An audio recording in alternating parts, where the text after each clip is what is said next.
right kana uchiri kufunga kuti 2030 mnangagwa anenge abva amen I don't think so because panapa guys tarisa nyaya iri kunyatsoitika panapa inini ndiri munhu wekuti zvangu handinonoki kuonera zvinhu pane certain video ndakaona ndichitaura panapa ndichiti pane nyaya iri kubuda pari kunzi ZANU-PF Mashonaland West Youth League bribed with the IFAs to endorse 2030 illegal unconstitutional presidential and parliamentary term extension. This comes as ZANU-PF prepares for October annual conference to be held in Bulawayo.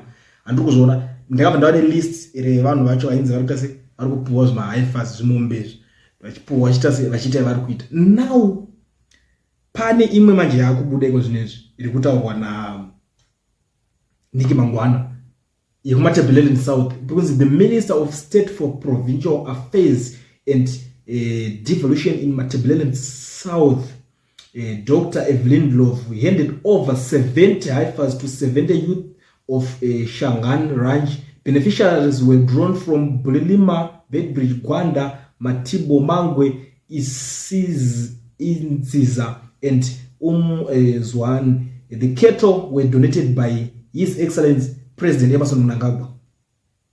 What for? Imagine great. But what for? But for the why? Tima charity organizations akawanda ari kustruggle kuti vokwandisa kuti ngevachi vachitoita kuti zvinhu zvingiri komana tikada kutarisa kukuchengetwa nherera neshirikadzi kukutoti chikafu chacho chinoti machanzi chaari kudyiwa asikunyanzobalanza. We understand kuti vanhu vari kuzanza economy but I don't think kuti mayouth anofanira kupuwa chinhu. Kana uchiri muyouth unofanira kutodzwa zvinhu kuti uite shungu noupenyu. Muyouth haufanira kudoneterwa zvinhu uchipuwa. Uchipuwa what for? Vanhu vanofanira kupuwa vanhu vana madhala vafela upenyu kudhara. Vanofanira kupuwa. Muyouth kana achipuwa chinhu anofanira kupuwa something ngatisei kana kuti maconnection ngavapuwe mukana wekuti vashande vaite zvinhu because not the next generation. Because vakada kuita generation yekuda kungopuwa ma hand and mouth tichakupai. The next thing vakazopinda kamunigina vanenge vakutengesa nyika because vanenge vasina ma-ideas, vasina plan yekuzoti zvinogadzirwa sei. But nyaya yese pairi tiri kuzviona kuti it's now like a bribe because ndakutoona kuti pama-previous degree naibuda yemashure zvaakuita zvichinyatso-make sense manje kuti iri kuita kunge bribe pachayo.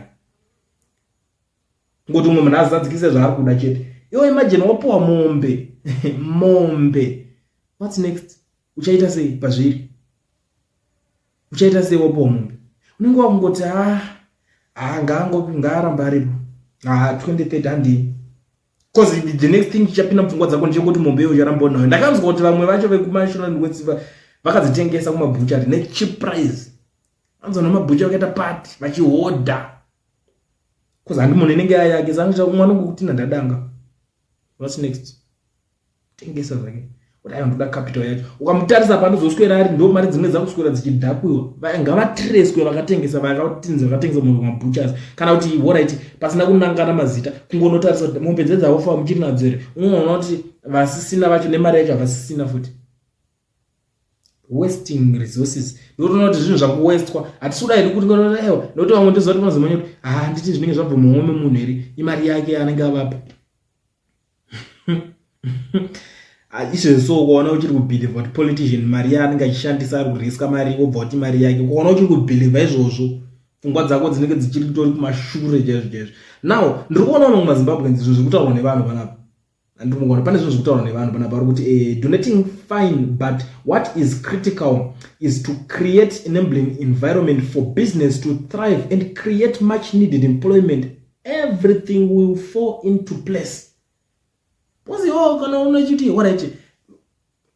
in the next 10 years tinokwanisa kuvawanira mayouth vanokwanisa kuaccumulate zvinhu zvakaaccumulate kana vamunangagwa vacho. Tinokwanisa kuvawana. Hatitotaura kune mamwe ma-political parties let's talk about muZimbabwe macho tinokwanisa kuvawana here mayouth vekuti vanokwanisa kuzodonata kune vamwe vanhu iko zvinezvi. Umwe akanditi aiwa tomeka mari tokuita mari ndikati mukupeka mari kupi? Ipi mari yacho yamuri kunzi mukumeka chaizvo because I don't believe aiwa zvese zvekuma ndikati une mari ipi mari yacho yamuri kunzi mukumeka mari ukanyatsoiudzwa mari unonyatsoziva aiwa nyarara yakuna kuda kubhilivhisa isusu tinenge tichiziva zvamunenge muchiitiswa because muri kubvarwa brain to the extent yekuti hapasisina zvinhu zvongaita. I understand kuna vanhu varikuita zvinhu zvekupenga, go to Harare South, tikuzviziva nyaya dzidzodzo. Kuna na Harare South kuri kuitwa zvinorova ikoko. Kune vanhu vari kushandisa advantage yekuzvita mazampira. Chatone nguva ndichingonzwa nyaya yacho mareports shamari kuno the way uitwa vanhu kuno the way, but it's like ndongoti ayo guys hapana gaya vangoitawo zvavari kuita izvozvo. It's just that mbudzi inongoti kapeka sungirwa, you know, nyaya dzinenge dzinenge zvichitaura, but tiri kuona kuti zvinhu zvacho zviri kutoramba zvichienderera. Ndochokwadi, because alright, muyuthi wapuwa mombe, ngatiti iwe wapuwa mombe nhasi muyuthi, ko machembere mamwe akabva nemawo veteran vakabva kuhondo, hazvisi zvitori nani here kuti vakabva kuhondo vari kuchema chema takati kwahondo takazodai ona hatina kana chatinacho, vambofanira kubenefitawo paizvozvo, because muyuthi ukupuwa mombe idzodzo for what? Wakaitii? Chawakaita muyuthi, chaurunzi wakaita chacho chii? Hatisi kumboita zvedu jealous nenyaya yekuti vapuwa mombe idzodzo. Hatina basa nekuti vapuwa mombe, hatisi kuvaitira jealous about mombe, but toda kuti zvinhu zvinooneka. Ko zvadi kupuwa mawo veteran vaya vakuchema chema chiti takabva kuhondo asati nachatakawana. Do you think kuti zvaikwanisa kunge zvabatsira? Because these guys mombe dzacho dzotengeswa zvawestika, but ukatopa machembere aya vanenge vakabva kuhondo haachakwanisa kushanda. Saka akatowana kana kamombe kako akutobatisisa kuti kusvika kawanda. Kuzi vamwe havana zvekuita kavari machembere. Because iwe ukapa muyuthi mombe kuti aite sei? Kuti aende kunoita basa rekuzofudza mombe yacho iyoyo. Because hazvisi kundimekera sense kana uri kuti womupa mombe ubva kuti chifamba uchifudza mombe yacho iyoyo kusvika dzawanda iri one iyo.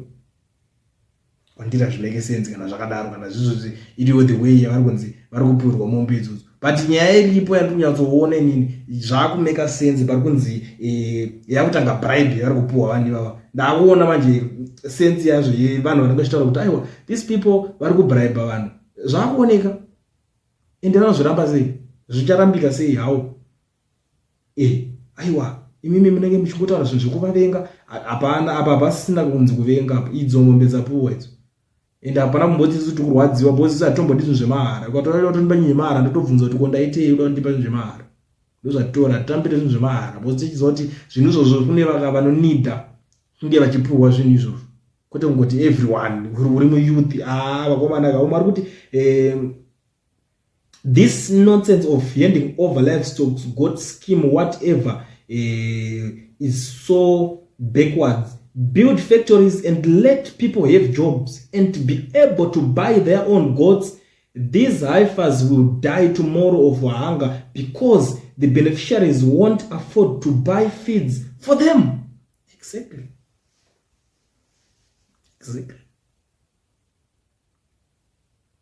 Vashawana kupi? Vanoiwana ipi mari yekudzicheka? Boza nona inini chinja ndikutarisa pana mchekudaiso. Kune macompanies akawanda vari kutoita zvinobatika. But pakanzi alright mayuthi mimi muri kuside kwakadaiso. Takuvhura ka factory kenyu every day wa mayuthi vemchishanda ipapo. Hapana mukuru, hapana mudiki pano kana kuti panongoiswa ma supervisors or something. Voita ma projects kana kuti mayuthi araba apa patatovhura ni huko. Pari kutonjika kwa huku se huku. Huku idzodzo akuna anodzibata dzobva dzaita sevanhu mune maconnections kudhara nemagara mutongo nyika dzinongozika dziri kuya dzichingotorwa ipapo dzichinotengeswa vachizongopuwa masalaries kupera kumwedzi basa ratovhurika. Havachaswera vachitenderera vachiitira noise musociety. Vamwe ngavaforomeswe kana zvidhina zvizoya zvichitakurwa zvinofakiswa somewhere is better. Kuti mzomupa mombe ngapacreatwe something for them so that vanoziva kuti mari inoshandwa. Anenge aramba kuenda kunoshanda munotobva vatoziva kuti hamana chekuita naye because imi hapana pekuti munoda kungoti munoda kurecruita vanhu vanomirira kungopuhwawo nemi. Vane benefit yechii vanhu vanomirira kungoti tingotipa imi. Anyway, ndonyaya iripo guys. Vanhu vanofunga kuti pamwe saka skillful re2030 racho rikuzofamba sei. Izvo zvimwe zviri kuitika. Mayouth ari kupuhwa mombe, amene anodzidi mayouth vapfana vechidiki vari kutambudzwa mombe. I don't know kuti ndedzei mombe. Mupana mudiki utonzi atopuwa mombe.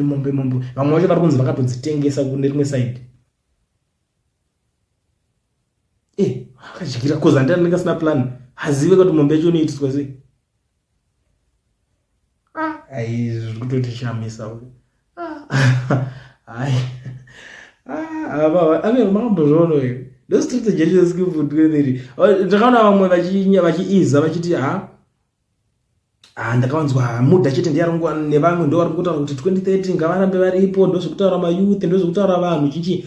Akati imimi munhu anonzi Mudha munonyozomuziva mushe. Ende munotsvaga video rava Mnangagwa vachitaura kuti vakawana sei famu ravo reprecap farm rere richinzi rari hama dzekwana ma-in-laws aSmith atiti ma-in-laws aSmith ndo airana farm iroro. Anzi pakazotorwa ma-farms anzi vakomana ana Mudha ndo vakati kuti mumwe awane family ana Mudha. Saka ndakazofunga ndikati saka kana iye Mudha atobone power rekutoziva kutoti mumwe wake kana kuti mudhara wavo anoda famu rakanaka kuti vasvika vachichuza utinyasoti takuchengetera family ozotadza kusekiwa zvaari kutaura zvekuti 2030 rambai muripo imi. Amen. Tell me what you think.